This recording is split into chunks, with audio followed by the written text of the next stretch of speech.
Continuamos con nuestro libro de Hebreos, Substancia y Sombra.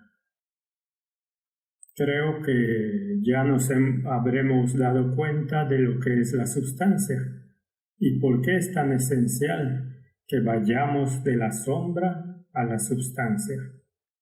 Hoy vamos a discutir el capítulo 5 y lo he titulado El autor de la eterna salvación.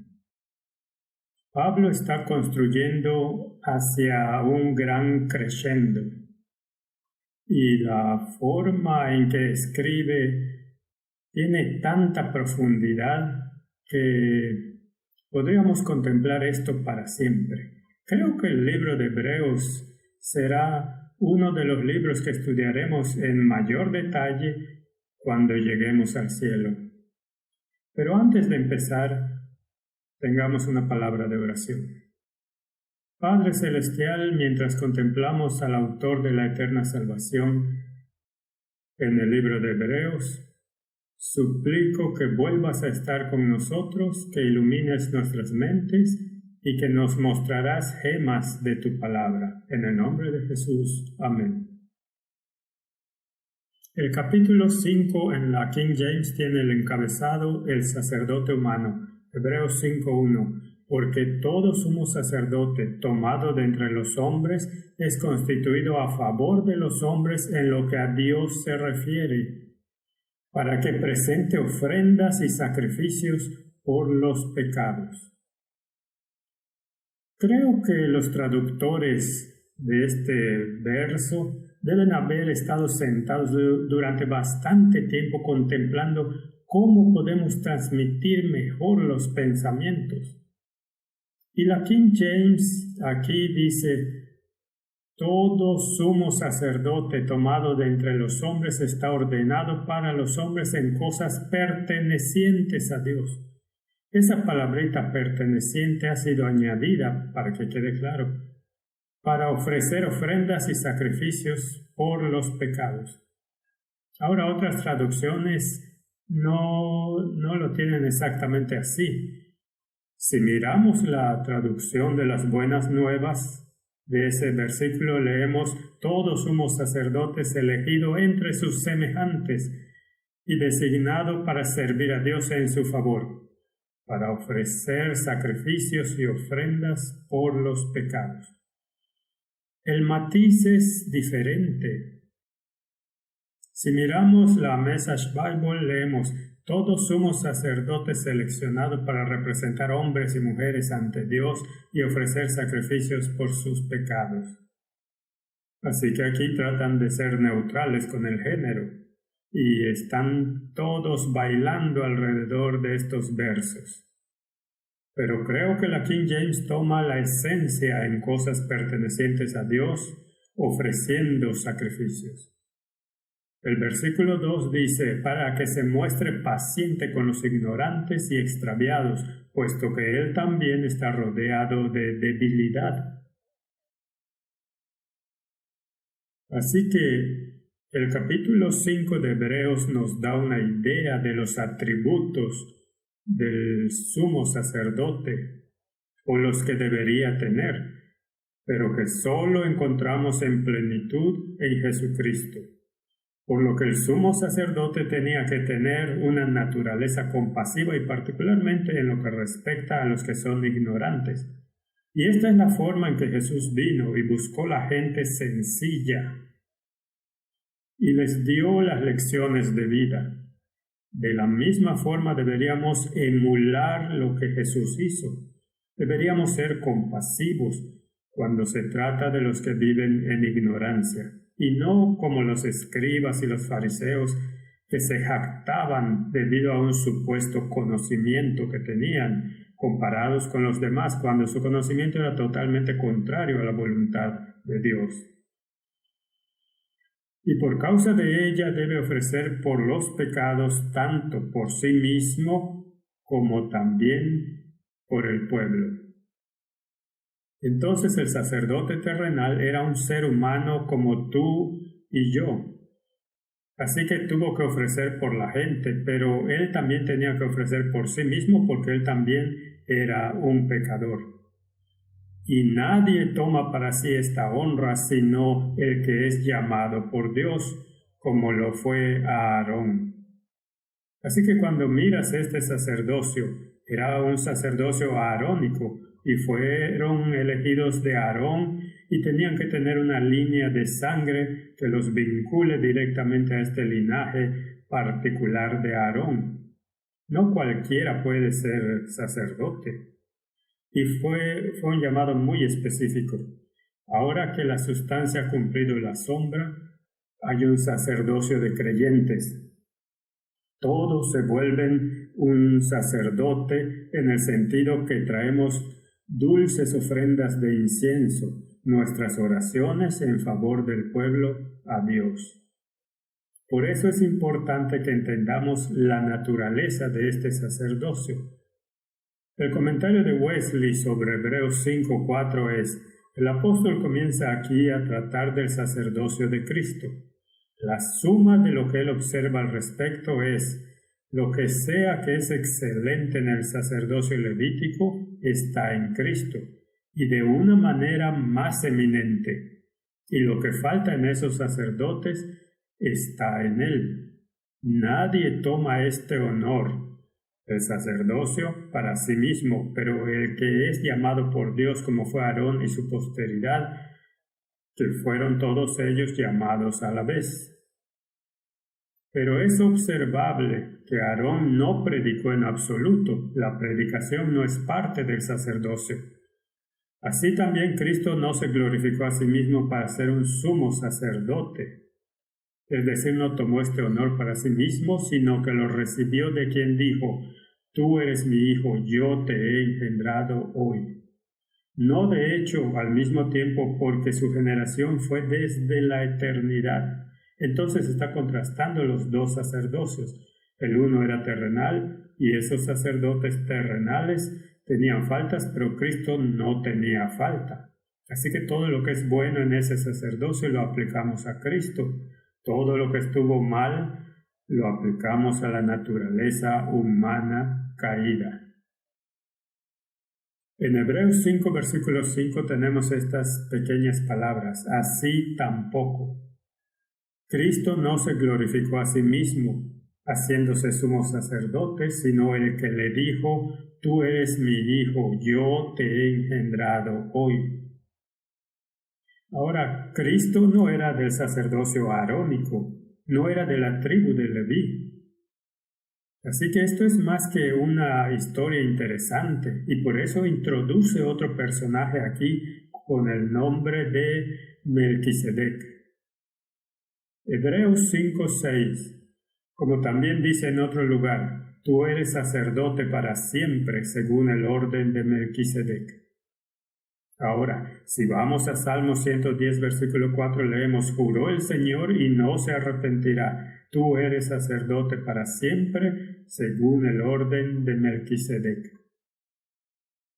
Ahora, este sacerdote Melquisedec es muy interesante. Y de hecho, si las escrituras no tuvieran a Melquisedec en ellas, sería muy difícil encontrar una justificación para el sacerdocio de una tribu diferente, como la tribu de Judá en el caso de Jesús. Pero las escrituras son tan completas y esta historia se presenta con un propósito particular. Así que lo discutiremos mientras estudiamos el libro de Hebreos. El Salmo 110, versículo 4, juró el Señor y no se arrepentirá, tú eres sacerdote para siempre según el orden de Melquisedec. Así que, ¿de qué manera se diferenciaba el sacerdocio de Melquisedec del sacerdocio aarónico? Bueno, lo veremos mientras continuamos.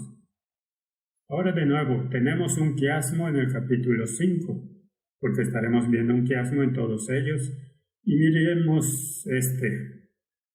Tiene una estructura AB y luego BA invertido con un asterisco. Hebreos 5:6, como también dice en otro lugar: tú eres sacerdote para siempre, según el orden de Melquisedec. La contraparte, A con un asterisco, Hebreos 5, versículo 10. y fue declarado por Dios sumo sacerdote según el orden de Melquisedec. La parte B, Hebreos 5:7, y Cristo en los días de su carne, ofreciendo ruegos y súplicas con gran clamor y lágrimas al que le podía librar de la muerte, fue oído a causa de su temor reverente. La contraparte, Hebreos 5:9, y habiendo sido perfeccionado vino a ser autor de eterna salvación para todos los que le obedecen. Así tenemos salvación en la B con asterisco y tenemos salvación en la B. Y el centro es C, Hebreos 5, versículo 8. Y aunque era hijo, por lo que padeció, aprendió la obediencia. De nuevo tenemos una estructura similar aquí a lo que teníamos en los primeros capítulos del libro de Hebreos, donde dice que se hizo perfecto a través del sufrimiento, y lo discutimos con cierto detalle en esos capítulos. Así que aquí aprendió la obediencia por las cosas que sufrió, a pesar de que era obediente desde la fundación del mundo. Así que esta estructura quiástica de nuevo resalta al Hijo. De nuevo se centra en Jesucristo, quien fue obediente y aprendió la obediencia de acuerdo con este verso por lo que sufrió. Ahora si vamos a Génesis capítulo 14 versículo 18 leemos sobre Melquisedec. Y Melquisedec, rey de Salem y sacerdote del Dios Altísimo, sacó pan y vino. Es interesante que él sacó pan y vino, y esto es exactamente, por supuesto, lo que hizo Jesús en la última cena. Así que aquí hay una referencia que une el cuerpo y la sangre de Jesucristo hasta este sacerdocio que es del orden de Melquisedec. Salmo 110, versículo 4 dice, juró Jehová y no se arrepentirá. Tú eres sacerdote para siempre, según el orden de Melquisedec. Así que en el capítulo 5 Pablo va a hablarnos sobre este sacerdocio tan particular, este sacerdocio de un sacerdote sufriente. En el versículo 7 dice, y Cristo en los días de su carne, ofreciendo ruegos y súplicas con gran clamor y lágrimas al que le podía librar de la muerte, fue oído causa de su temor reverente. Es una referencia a este sumo sacerdote que con gran clamor y lágrimas trajo súplicas ante Dios. Un sacerdote sufriente. Así que esto es un eco de Getsemaní. La angustia y las lágrimas de Getsemaní cubrieron la profundidad de las lágrimas colectivas de toda la humanidad, de todas las edades. Meditemos profundamente en esto. Las lágrimas colectivas de toda la humanidad, de todas las edades, descansaron sobre él, por lo que no se pueden comprender por mentes finitas. No fueron solo lágrimas de compasión o incluso empatía, ya que no solo sufrió contigo, sino él también sufrió como tú. Cuando Jesucristo sufrió por nosotros con gran clamor y lágrimas, toda la humanidad estaba en él. Y toda la humanidad fue llevada a la cruz a morir por y en él. Este es un pensamiento asombroso. Este es sufrimiento corporativo para toda la raza humana. Mateo 26:37 dice, y tomando consigo a Pedro y a los dos hijos de Zebedeo, comenzó a entristecerse y a angustiarse en gran manera. Allí en el huerto de Getsemaní, donde con gran clamor y lágrimas al que le podía librar de la muerte, y fue oído a causa de su temor reverente. La Biblia dice que fue en gran manera. ¿Qué significa eso? Vayamos a las concordancias y veamos lo que significa. La palabra hebrea significa de un derivado Adeo, estar lleno de aversión, estar en angustia mental, estar lleno de pesadez, ser muy pesado. Thayer nos dice estar turbado, gran aflicción o angustia, deprimido, una palabra relacionada por su número strong de un derivado de adeo, estar lleno o saturado de aversión. Debemos entender que aquí estaba el Hijo de Dios sin pecado y la carga del pecado de la humanidad de todas las edades fue puesta sobre él. Y lo cargó todo. Fue una carga increíblemente pesada. Y el que odiaba el pecado, tomándolo sobre sí mismo, se convirtió en pecado por nosotros. No es de extrañar que la Biblia diga que fue muy pesado. Y también fue algo que los saturó de aversión. Era totalmente contrario a su naturaleza. Y sin embargo lo hizo. ¿Alguna vez hemos pensado en eso? Mateo 26, versículo 38 da un poco más de detalles. Entonces Jesús les dijo: mi alma está muy triste hasta la muerte. Quedaos aquí y velad conmigo. Y no pudieron. Estaban tan cargados por el sueño. Ahora de nuevo, ¿cuál es el significado del griego que se traduce aquí muy triste? Thayer nos dice muy triste, sumamente triste, superado por la tristeza, tanto como para causar la muerte de uno. De hecho, le aplastó la sangre vital fuera de él hasta tal punto que el peso era tanto que la sangre le atravesó la piel. Y él hubiera muerto, habría muerto allí en el jardín de Getsemaní si los ángeles no hubieran venido a socorrerlo. Mateo 26:39 dice: yendo un poco adelante, se postró sobre su rostro, orando y diciendo: Padre mío, si es posible, pase de mí esta copa, pero no sea como yo quiero, sino como tú. Su naturaleza humana rehuía esta carga, pero sabía que tenía que seguir adelante. No había otra manera. Si fuera posible, quítalo de mí.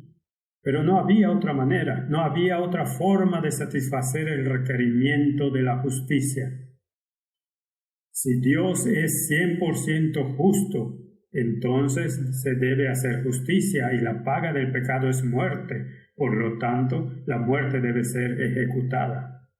Si Dios es 100% misericordia, entonces la misericordia debe ser satisfecha y el pecador debe ser perdonado.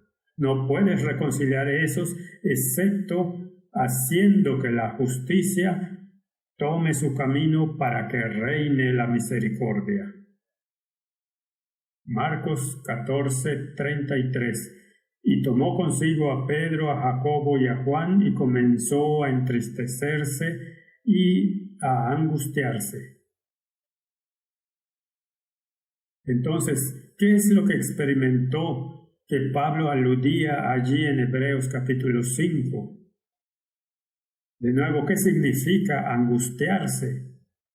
Significa ser arrojado al terror o asombro, completamente alarmado, aterrorizar, ser golpeado con asombro, estar completamente asombrado, muy sorprendido, ser golpeado por el terror. Si pones todos esos juntos, nos da un vistazo de lo que él pasó. Él estaba aterrorizado. Ahora, ¿de qué estaba aterrorizado? ¿De la muerte que iba a sufrir en la cruz? No, él estaba dispuesto como cordero de sacrificio, como tenemos en cada diapositiva en estas presentaciones. Esto es por lo que vino a vivir. En otras palabras, morir por nosotros. Entonces, ¿qué fue este terror? este terror por las consecuencias del pecado que habían creado, todo el miedo y horror colectivos de todas las edades, sentidos por cada persona que alguna vez ha sentido las consecuencias del pecado y quebrantado bajo presión. Fue puesto sobre él. Esto no fue algo que salió de él. Esto es algo que fue inducido en él, porque él voluntariamente lo asumió. Lucas 22, el versículo 44 dice, y estando en agonía oraba más intensamente, y era su sudor como grandes gotas de sangre que caían hasta la tierra. No creo que nadie pueda siquiera contemplar por lo que el Hijo de Dios pasó en ese momento en el jardín de Getsemaní. Hebreos 5, versículo 8 continúa, y aunque era un hijo, por lo que padeció, aprendió la obediencia. Aprendió la obediencia. En otras palabras, cuando esta carga fue puesta sobre él, su naturaleza humana, que fue sin pecado, dijo, si es posible, quítame esta carga, si es posible. Pero no fue posible. Entonces él aprendió la obediencia. En otras palabras, él mismo se sometió en obediencia y sufrió la consecuencia de tu y mi pecado. Y luego este verso 9, y siendo hecho perfecto. ¿No era perfecto antes? Sí, por supuesto era perfecto antes, pero ahora ¿cuánto más podemos proclamar su perfección en el hecho de que voluntariamente llevó esta carga y vino a ser autor de eterna salvación para todos los que le obedecen? Ahora este verso es tan contrario a lo que mucha gente cree en el mundo. Creen que el hecho de que la carga del pecado fue colocada sobre Jesucristo nos libera de la carga de la obediencia a Dios. No existe tal cosa como salvación en el pecado. Si el pecado causó la expulsión de Satanás de los reinos del cielo, entonces seguramente el pecado también debe ser conquistado en la humanidad. Y como solo Cristo puede vencer el pecado y conquistó el pecado, por lo tanto es solo por su mérito que podemos tener acceso al cielo. Así que cuando dice aquí, vino a ser autor de eterna salvación para todos los que le obedecen, esto no está en nuestras propias fuerzas, como ya vimos en el capítulo 4. Ahora podemos ponerlo en el contexto de descansar en las obras terminadas de Cristo. Sin embargo, aquí está el aspecto condicional que muchos desean evitar. Esta condición existía desde el principio y por su negligencia la raza humana y el mundo se ha sumergido en la miseria y aflicción. Adán y Eva tuvieron la oportunidad de obedecer, pero eligieron desobedecer y fueron expulsados del jardín del Edén. Tal como el diablo había sido expulsado desde el reino celestial, así Adán y Eva fueron expulsados del jardín del Edén. Y si queremos tener acceso al jardín del Edén y acceso de nuevo al reino celestial, entonces debemos ser obedientes a los preceptos de Dios. Y como somos débiles en la carne, Dios ha condescendido para hacer nuestra justicia y para obrar las obras de justicia en nosotros. Así que los versículos 7 y 8 hablan de su sufrimiento. Eso lo calificó para ser el perfecto sacrificio y autor de eterna salvación. Este sufrimiento no se refiere a la cruz. Ese fue el sacrificio.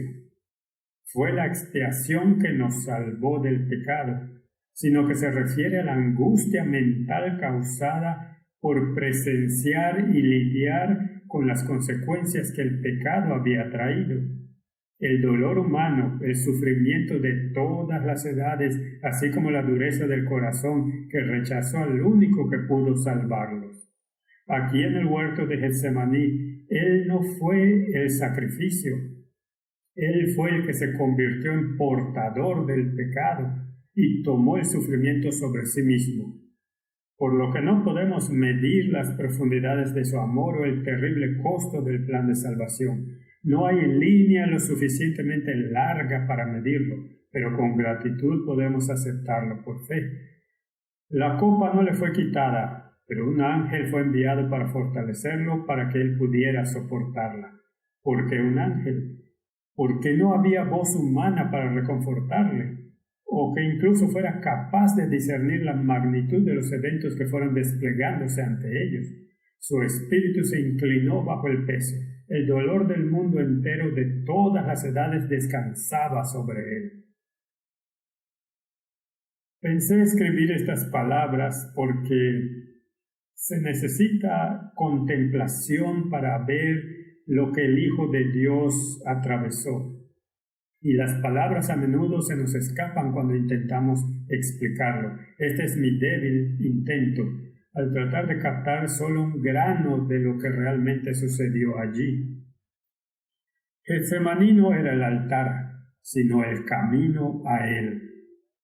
Su agonía no fue el miedo a la cruz, porque incluso los mártires fueron al cadalso alegremente, pero fue por la aflicción colectiva y el sufrimiento de un mundo condenado por las consecuencias del pecado. Él sintió el peso del pecado como ningún ser humano puede, no evitó la muerte en la cruz. Solo piensa en esto, Él en realidad, siendo Dios, alimentó la semilla y el retoño que crecería hasta convertirse en el árbol que llevaría sus brazos extendidos. ¿No es tan asombroso cuando piensas en esto? Él es el autor de la vida, es el sustentador de todas las cosas. Debe haber sabido que esa semilla estaba en el suelo. Podría haberla aplastado y no habría árbol para que él colgase. Pero lo nutrió y lo dejó crecer. No había otro camino. Para que la justicia y la misericordia se besaran, se requería que Él, el autor de la vida, tuviera que sufrir la pena de muerte. Este es el Salvador sufriente. Salmos 22:6 encontramos un eco de sus sentimientos. Es un salmo mesiánico y en tipología leemos aquí, aplicándolo a Cristo, lo que ha sentido. Mas yo soy gusano y no hombre, oprobio de los hombres y despreciado del pueblo. Todos los que me ven me escarnecen, estiran la boca, menean la cabeza diciendo, se encomendó a Jehová, líbrele él, puesto que en él se complacía. ¿No hicieron eso en la cruz? Salvó a otros, él mismo no se puede salvar. Baja de la cruz y creeremos, se burlaban. Y él dijo, soy un gusano y no hombre, oprobio de los hombres y despreciado del pueblo. Es una historia muy triste este plan de la salvación. Martín Lutero retoma este pensamiento, y estos pensamientos fueron registrados en el libro Charla de Mesa. Él dice, la mayor maravilla que jamás haya existido en la tierra es que el Hijo de Dios murió, la muerte vergonzosa de la cruz. Es asombroso que el Padre dijera a su único Hijo, que por naturaleza es Dios, ve, deja que te cuelguen en el madero. El amor del Padre Eterno fue inconmensurablemente mayor hacia su Hijo unigénito que el amor de Abraham hacia Isaac, porque el Padre testifica desde el cielo, este es mi Hijo amado en quien tengo complacencia. Sin embargo, fue desechado tan lamentablemente como un gusano, un despreciado de los hombres y un marginado del pueblo. Ante esto, el entendimiento ciego del hombre tropieza diciendo, ¿es este el Hijo unigénito del Padre Eterno? ¿Cómo entonces trata tan despiadadamente con él? Se mostró más amable con Caifás, Herodes y Pilato que hacia su Hijo unigénito. Pero a nosotros, los verdaderos cristianos, y aquí viene el meollo del asunto, es el mayor consuelo porque en esto reconocemos que el misericordioso Señor Dios y Padre tanto amó al pobre mundo condenado que no perdonó a su Hijo unigénito, sino que lo entregó por todos nosotros para que todo aquel que en él crea no perezca, mas tenga vida eterna. A veces puedo sentarme y preguntarme cómo Martín Lutero debe haber pensado en estas cosas mientras tenía que traducir dolorosamente todos estos pensamientos en el idioma alemán, y cómo contempló lo que pasó allí, y cómo lo transformó y lo cambió, y cuando finalmente lo cambió, como la ira del mundo y el odio del mundo estaba dirigido hacia él, así como había sido dirigido hacia el Hijo de Dios. Y cualquiera que comprenda este problema, aunque sea de forma remota, será perseguido. Así que, si miramos este tema de la ley y la expiación, leemos en Mensajes Selectos tomo 1. Solo los que reconocen las demandas válidas de la ley moral pueden explicar la naturaleza de la expiación. Esa es toda una declaración. Cristo vino para mediar entre Dios y el hombre, para hacer al hombre uno con Dios, poniéndolo en obediencia a la ley divina. No había poder en la ley para perdonar a su transgresor. Solo Jesús podía pagar la deuda del pecador. Pero el hecho de que Jesús haya pagado la deuda del pecador arrepentido no le da a él la licencia para continuar transgrediendo la ley de Dios, sino que debe de allí en adelante vivir en obediencia a esa ley. Salvación para todos los que le obedezcan en su fuerza. Romanos 3, versículo 31. Luego, por la fe invalidamos la ley en ninguna manera, sino que confirmamos la ley. Esto es bíblico. Y si leyéramos de causa a efecto, entenderíamos estos asuntos. ¿Por qué moriría Jesús? ¿Por qué moriría si tuviera el poder de quitar la ley? Entonces no habría transgresión y no habría sido necesario que Él muriera. El hecho que murió y pagó el precio significa que la ley es inmutable, permanece y no se puede mover, y la justicia exige la muerte, y Cristo estaba dispuesto a pagarla, porque la ley no se pudo eliminar.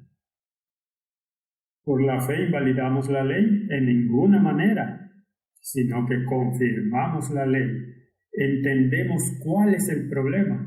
Solo los que reconocen las demandas válidas de la ley moral pueden explicar la naturaleza de la expiación. Si estás tratando de decir que Jesús solo vino a apaciguar la ira de Dios siendo un buen compañero aquí en esta tierra hasta el punto de la muerte, entonces te has perdido todo el plan. Te has perdido el conflicto entre el bien y el mal. La ley es lo que llevó a la caída de Satanás. Era un querubín cubridor, estaba parado sobre el propiciatorio, miró hacia abajo a la ley de Dios y se rebeló contra ella. Así que, habiendo experimentado el colectivo dolor de todas las edades, solo Él puede consolar a todos los que acuden a Él en busca de solaz. Isaías 40, versículo 1 dice: consolaos, consolaos, pueblo mío, dice vuestro Dios. Isaías 51, versículo 3: ciertamente consolará Jehová a Sión, consolará todas sus soledades, y cambiará su desierto en paraíso, y su soledad en huerto de Jehová. Se hallará en ella alegría y gozo, alabanza y voces de canto. Isaías 61, versículo 2: a proclamar el año de la buena voluntad de Jehová y el día de venganza del Dios nuestro, a consolar a todos los enlutados. Viene una retribución, se acerca un día de venganza, pero también llega un día de consuelo. En otras palabras, para algunos será un consuelo y para otros será venganza. ¿De quién es la elección? Es nuestra. ¿Queremos aceptar el plan de salvación? ¿Queremos volver a estar en armonía con los preceptos de Dios? ¿O queremos sufrir la venganza de Dios finalmente? El propósito de Dios era consolar a su pueblo, no destruirlos. Entonces la elección está en nosotros. Isaías 66:13 dice: como aquel a quien consuela su madre, así os consolaré yo a vosotros, y en Jerusalén tomaréis consuelo. Segunda de Corintios 1:3 dice: bendito sea el Dios y Padre de nuestro Señor Jesucristo, Padre de misericordias y Dios de toda consolación. Es nuestra elección. Podemos estar con este Dios que desea consolarnos y cargó nuestros pecados por nosotros, o podemos seguir en nuestra rebelión. Segunda de Corintios 1:4 dice: el cual nos consuela en todas nuestras tribulaciones, para que podamos también nosotros consolar a los que están en cualquier tribulación, por medio de la consolación con que nosotros mismos somos consolados por Dios. No hay lugar para la arrogancia cristiana en cualquiera de estos versos. Entonces debemos preguntarnos: ¿qué hizo Cristo en su hora de necesidad, allí en el huerto de Getsemaní? ¿Qué hizo Él? Los discípulos no estaban para consolarlo, así que Él oró. Y tenemos que preguntarnos: ¿cómo oró? La Biblia nos dice que oró con reverencia, porque dice que se arrodilló. Oró más fervientemente, fue una oración íntima, porque dijo: Padre mío. Fue una oración sumisa, pero no como yo quiero. Y se humilló. Debes preguntarte: ¿quién está preparado a orar de esta manera? El fariseo no lo estaba. Era jactancioso y sacó su pecho. Pero el publicano estaba arrepentido y oró fervientemente. Y fue una oración íntima, buscando a Dios. Y dijo: no soy digno, pero perdona mis pecados. Y dijo: quiero hacer lo correcto, y sin embargo no es lo que he hecho y lo que haré, sino lo que tú quieres que haga. Y se humilló. Y la Biblia dice que se fue a casa justificado. Filipenses 2, versículo 8 dice: y estando en la condición de hombre, se humilló a sí mismo, haciéndose obediente hasta la muerte y muerte de cruz. Por lo que debemos emular este ejemplo y por la fe entrar en este reposo.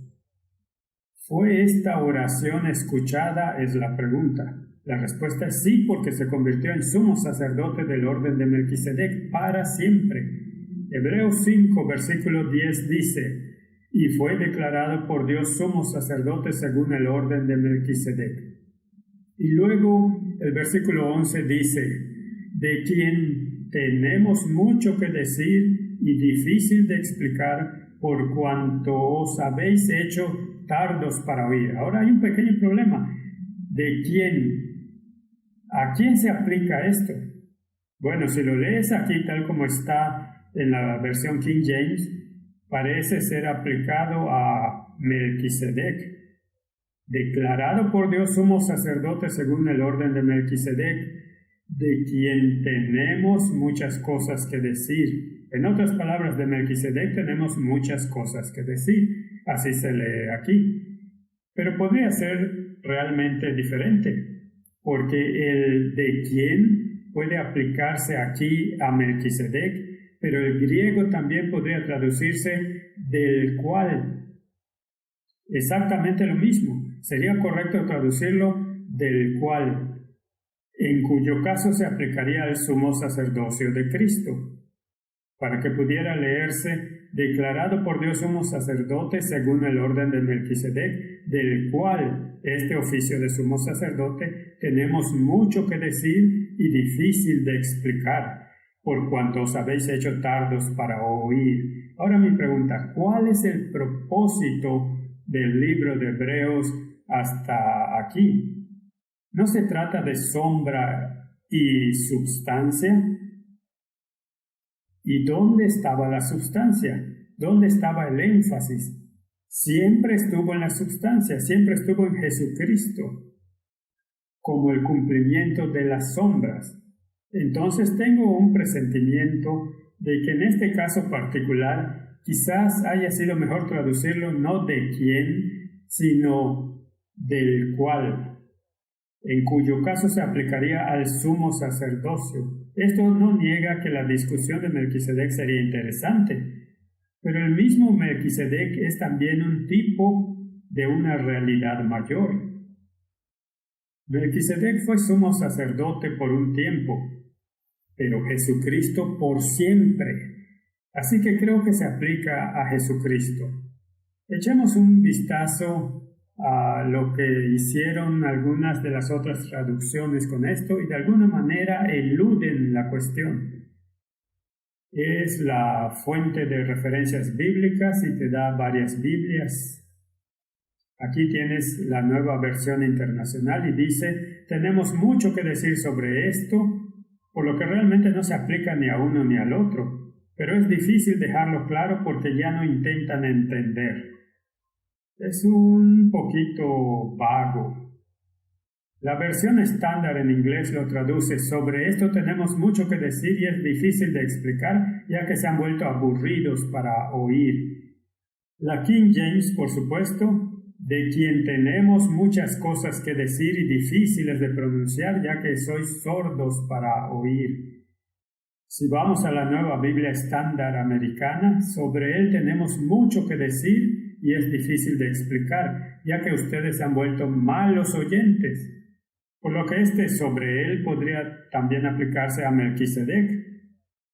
La Nueva Traducción Viviente lo traduce así: hay mucho más que nos gustaría decir sobre esto, pero es difícil de explicar, especialmente porque son espiritualmente aburridos y no parecen escuchar. Bueno, de nuevo es bastante evasivo. Hebreos 5:11 en la Biblia Estándar Cristiana dice: tenemos mucho que decir sobre esto y es difícil de explicar, ya que se han vuelto demasiado perezosos para entender. Así que hay bastante variedad que rodea a este verso particular. Así que si preguntamos a esta fuente de referencia ¿qué significa Hebreos 5:11? Leemos lo siguiente: estos versículos son una interesante nota al margen en el flujo del texto. Hasta ahora el escritor de Hebreos ha demostrado que el Mesías prometido debe ser humano y ha demostrado que Jesús cumple con los requisitos tanto de rey como de sumo sacerdote. De repente el hilo del pensamiento se detiene y el escritor expresa cierta frustración con la audiencia original. El tema que nos ocupa requiere una reflexión cuidadosa y los capítulos 7 al 10 se dedicarán casi por completo a la idea única. Pero el escritor no confía en que esos detalles vayan a ser significativos para los cristianos judíos a los que escribe. En este versículo, el escritor se refiere a sus lectores como aburridos de oír. La palabra traducida como aburrido viene del griego notroi, que lleva un sentido de ser perezoso o lento. La crítica aquí no es que estos cristianos no son inteligentes o incapaces de entender. Más bien son descuidados con su fe. Esto hace eco de la advertencia dada en Hebreos 2:1-4, donde el escritor ordenó a su audiencia a prestar más atención a estas cosas. Entonces esto es lo que está escrito allá sobre este versículo, porque cuando intentas entender el versículo puedes recopilar información de muchas fuentes. He llegado a la conclusión de que lo que estaban aburridos en términos de audición y comprensión tiene que ver con el tema general del libro de Hebreos: sombra y substancia. Y la substancia es siempre Jesucristo. En otras palabras, eran lentos para entender el significado exacto del ministerio de Cristo, que vino a ser del orden de Melquisedec. Pero ese no es el punto central del asunto. El tema central es el sacerdocio de Cristo, entendiéndolo en su plenitud. Y si Pablo estaba diciendo que eran tardos para oír y entender, entonces, ¿cuánto más debería aplicarse hoy día? ¿Cuál es el problema del sacerdocio de Jesús? ¿Las religiones del mundo lo reconocen? La respuesta es no. ¿Al menos la religión cristiana lo reconoce? Bueno, ciertas partes dicen que no. Vamos a poner un sacerdote terrenal en su lugar porque no entendemos esto, porque somos tardos para oír y no queremos entenderlo. ¿Y el mundo protestante qué ha hecho? Ha dicho, bien, vamos a comprometernos con los que no lo ven como la Biblia lo ve. ¿Ves? Es un caos allí afuera. Así que continuemos con la historia y veamos dónde nos lleva. Melquisedec se menciona 9 veces en el libro de Hebreos, 2 veces en el capítulo 5, y hemos leído ambos casos, una vez en el capítulo 6 y 6 veces en el capítulo 7. Se lo menciona en el Antiguo Testamento en Génesis 14, 18 al 20 y en Salmos 110, versículo 4. Y estoy muy agradecido de que lo mencionen allí porque sienta el precedente para el sacerdocio antitípico de Melquisedec, que está en Jesucristo. Y por tanto, debido a la genealogía que es mencionada en términos de Melquisedec, se aplica aún más a Jesucristo. Pero solo el libro de Hebreos en el Nuevo Testamento habla de Melquisedec. Y lo discutiremos con más detalle en el capítulo 7, porque, bueno, se menciona 6 veces en el capítulo 7. Así que bien podríamos discutirlo allí. Así que pospondremos esa discusión para un poco más tarde. Es interesante que las 9 veces que se menciona a Melquisedec, todo ocurre en el libro de Hebreos. Entonces el libro de Hebreos es absolutamente esencial para comprender cómo este sacerdocio fue transferido del sistema levítico a un eterno sacerdocio en Jesucristo. Pero lidiaremos con eso en el capítulo 7. Continuemos con Hebreos capítulo 5, verso 12.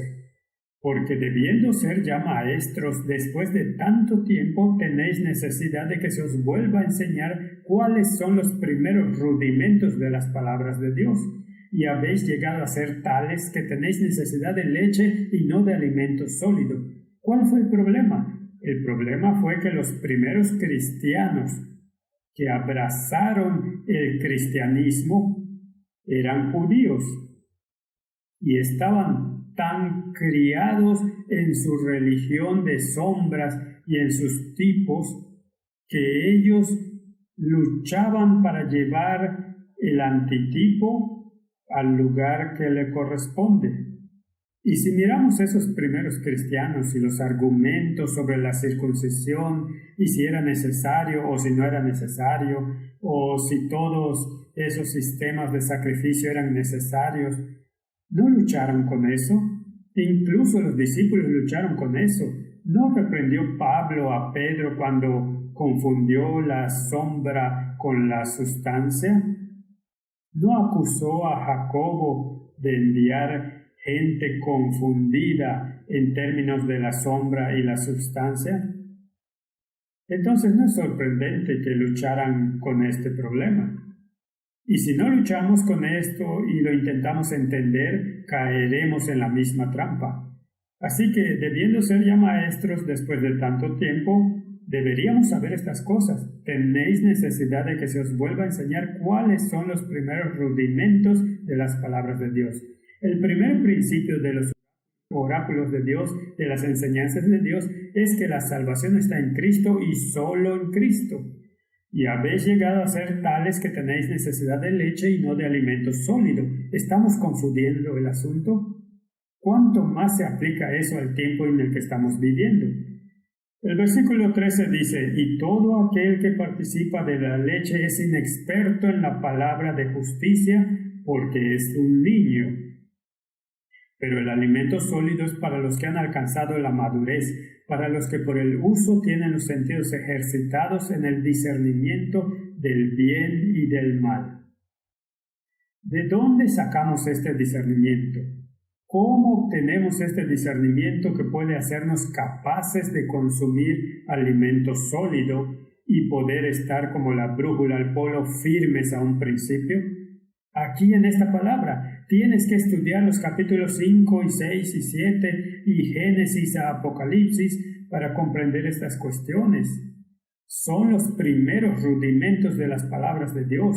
Deja de lado esta palabra y estás a la deriva en un mar sin apoyo en ningún lugar. Así que necesitamos ejercitar nuestros sentidos para discernir tanto el bien como el mal, y la única forma de ejercitarlos es estudiando la palabra de Dios, no consumiendo comida predigerida de nadie, a menos que sepamos que lo que una persona o un predicador o un supuesto sacerdote está diciendo está en armonía con la palabra de Dios.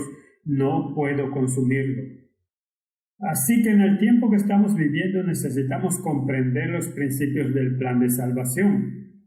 También necesitamos entender el tema de la gran controversia para que no seamos arrastrados por la corriente de la desinformación. Satanás ha logrado engañar a la humanidad en aceptar latón por oro y haciéndolo pasar como los oráculos de Dios. Necesitamos ejercitar nuestros sentidos para discernir tanto el bien como el mal. En 1 Tesalonicenses 5:6, por tanto no durmamos como los demás, sino velemos y seamos sobrios. El versículo 8 dice, pero nosotros que somos del día, seamos sobrios, habiéndonos vestidos con la coraza de fe y amor y la esperanza de salvación como yelmo. Primera de Pedro 5, versículo 8 también nos llama a ser sobrios y velar, porque vuestro adversario el diablo, como león rugiente, anda alrededor buscando a quien devorar. Debemos preguntarnos cuando miramos las iglesias populares del mundo que están predicando un evangelio de prosperidad en el mundo o un evangelio de milagros, señales y prodigios. ¿Se habla de las profundidades del sacerdocio de Jesucristo? ¿O cómo funciona el plan de salvación?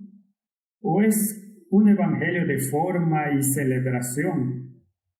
Tenemos que estar sobrios, tenemos que estar vigilantes porque tenemos un adversario que se llama diablo y quiere destruirnos. Que Dios nos dé sabiduría mientras estudiamos el sacerdocio de Cristo, para que conozcamos su profundidad y no seamos engañados a volver a la leche, cuando debemos estar ocupados con sustancia, con alimento sólido. Que Dios nos dé sabiduría para representar y exponer a Jesucristo como el único Salvador del mundo, el único sacerdote que nos da acceso al trono de la gracia. Oremos. Padre Celestial, gracias por un sacerdote compasivo. Gracias por un sacerdote que sufrió en mi favor. Gracias por un sacerdote que cargó con mi pecado hasta que aplastó su sangre fuera de él. Gracias por un sacerdote que fue preparado para morir por los pecados de la humanidad. Y gracias por un sacerdote que quiere restaurar a la humanidad, para que podamos estar de pie ante el resplandor de la gloria del Padre. Bendícenos mientras estudiamos más para intentar ahondar en la riqueza de tu palabra. Y danos gemas de tu palabra. En el nombre de Jesús. Amén.